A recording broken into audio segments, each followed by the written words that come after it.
Let's get to the FA Cup and the Telegraph then. The story by Ben Rumsby, John Percy and Dominic Penner. Gents, FA Cup faces a boycott threat. Jack, do you think this will be cutting off the nose despite the faces of the EFL clubs, or could this make serious inroads into their argument? I'm not sure if I think the boycott is just a threat that everyone's reached for very quickly. It'd be absolutely incredible if something like that happened. But I think it does sum up the anger that there is throughout the Football League with regards to what the FA and Premier League announced without consulting them. I think Eric Ten Hag spoke quite well on it today, saying it was sad but inevitable. I think it has been inevitable that this would happen for the last few years, which really makes you wonder what the FA and Premier League were doing, not speaking to clubs that form such a huge part of this competition now and the history of it as well. When they were going to make this decision, they obviously knew they weren't going to hear what they wanted to hear when they were going to make it. And the way they've dealt with it, the way they've communicated it is what's really caused all this fallout. It was never going to be a popular decision, but it was one that was coming down the tracks at some point. So you think they would have planned for it a little bit better. Absolutely. Well, it says crisis there, that article in the Telegraph. Back page of the Express, question time. PM enters row over scrapping of replays. Mark, do you think the boycott threat is a credible one? Can you see it happening? No, I'm with Jack on this. I think it's an empty threat on the basis that this whole row is because of money and the financial threat to clubs in the lower league. So it would be catastrophic for those clubs not to play in the FA Cup next season. You know, loss of crowd income, loss of TV income. So I don't think it's a viable option. But there's a problem that needs to be solved, and ultimately it's a communication problem. The FA and the Premier League have just, they sent this out in an email on Thursday morning and hoped that it would kind of catch a little bit of attention in a kind of a busy European week with, lots of clubs playing last night and the night before. And it's caught fire because it's such a big issue. I think they haven't communicated it well or dealt with it properly. And, Mark Bullingham, the FA chief exec, has been the invisible man on it. We haven't seen him. We haven't seen Richard Masters from the Premier League. So these are the guys that are supposed to communicate these issues and sell it to the public, and they haven't done that. Now, the FA Cup clearly is massive, and I think they've misjudged the size of it, but the FA always do. They always misjudge it with the fans in terms of whether it's the semi-finals at Wembley or the kick-off time for the final, or how they have the FA Cup draw before games even finish in certain rounds. The FA make a mess of their own competition, and they've done it again. Now, personally, I think it's right that replay shouldn't be involved anymore, but that's just my opinion. I think I have to accept that other people have a different opinion, but the thing is, in the next 4 or 5 years, the game is going to change massively. And I think fans and people in the game maybe haven't realised how much it's going to change. You've got FIFA and UEFA pulling the fixture calendar apart. Arsene Wenger said 2 or 3 years ago that we are basically working to a fixture calendar that was set in the 1930s, and it's got to change. There's too many games.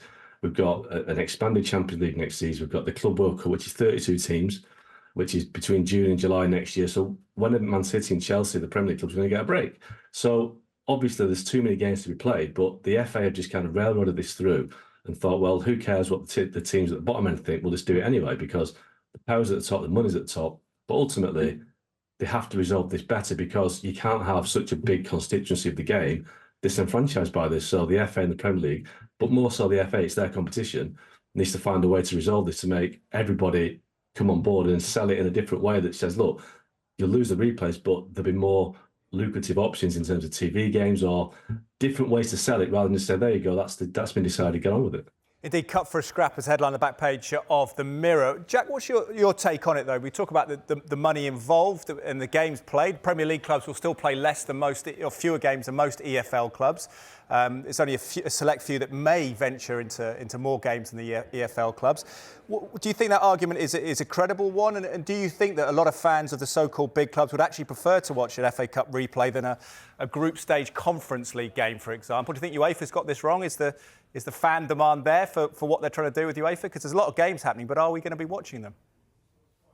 It's a difficult one. I think the fan demand is certainly there for things like the Conference League. You just have to look at Roma in the first season, West Ham last season winning a trophy, and Aston Villa this year. It's more whether the fan demand is there for things like the Club World Cup. UEFA and FIFA trying to stretch these seasons out beyond the existing structure and through the summer into every month, where fans may like to go and take a look at another sport for a bit, or just simply want a quick break from football that's become so relentless. Is UEFA and FIFA trying to take over the footballing calendar from the domestic leagues, from the cup competitions?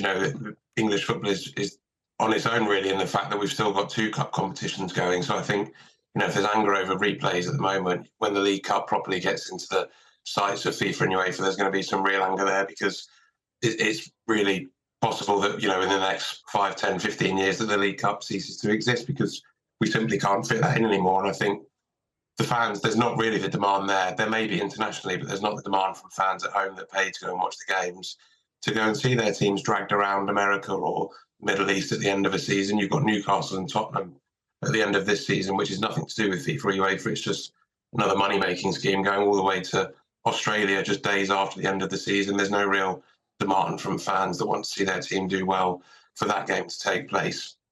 So the calendar's getting squeezed, and I think the threat from the Football League that, you know, they do play a lot of games and they don't get as much money for them. So the big mishandling here is that no deal has been agreed with them properly. This new deal that is supposedly on its way from the Premier League to hand much more cash down to them, there's no real sign that that's happened. If that had happened before these replays had been scrapped and they had that forced upon them, then the reaction would have been much better, you think. Indeed, yeah. There's one option is what Germany and France have done as well, is cut their league from 20 to 18 teams, but no sign of the Premier League voting for that just yet. Mark,